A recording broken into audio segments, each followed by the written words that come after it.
Usap-usapan po ngayon sa internet ang isang lalaking pinaalis sa Saudi Arabia dahil nababahala raw ang mga lalaki roon na maagawan ng misis dahil sa sobrang niyang gwapo. Pero paano nga ba nasusukat ang kagwapuhan o kagandahan ng isang tao? Alamin sa balitang hatid ni Dano Tingkungko.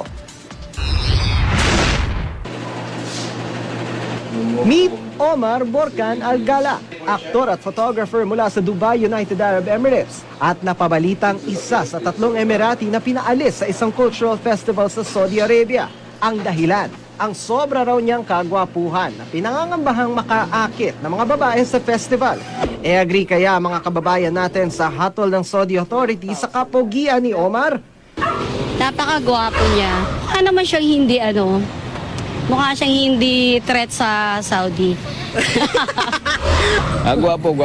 Bakit? Bakit gwapo? Lalaki, timo bigote, tsaka yung timo bigote niya, mata niya. Oh. Oh. Anong meron sa bigote niya at sa mata niya at nasabi ninyong lalaking lalaki siya? Isa sa nakakadagdag ng sa lalaki yan eh. Yung macho dating. Ika nga nila ang kagandahan o kagwapuhan nasa tumitingin daw. Pero sa pagtatanong ko, may ilang katangiang lumulutang na mas gusto ng nakararami. Matangkad. Tingnan. Matangos ang ilong. Mistiso, tsaka maganda yung lips. Red lips. Matangos yung ilong, tapos medyo singkit yung mata, maputi. Ako pag tuminaw sa babae, legs. Huwag nang magtaka dahil ayon sa mga eksperto, may siyentipikong sukatan daw ang kagandahan. Ang golden ratio mula sa numerong 1.618 sa Fibonacci sequence. Makikita raw ito sa iba't ibang magagandang bagay sa mundo, pati na sa mukha ng tao. Yung sinasabi lang na proportional yung itsura, pantay-pantay yung mata, yung ilong sa bibig.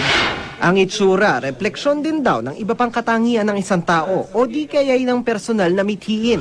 Kapag symmetrical or proportional yung mukha niya, mas nakikita mo siya na malusog. Actually, yun naman, sabihin hindi siya nakadanas ng stress, growing up, maayos yung pagpapalaki sa kanya. Ang tingin, pag mistiso ka, makapangyarihan ka.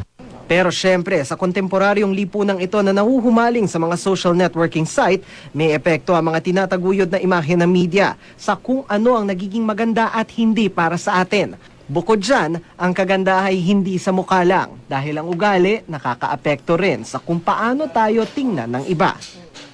You can be average, pero mas mapalangiti ka, mas pleasant ka tignan, mas magaang ka dalhin. That makes you stand out.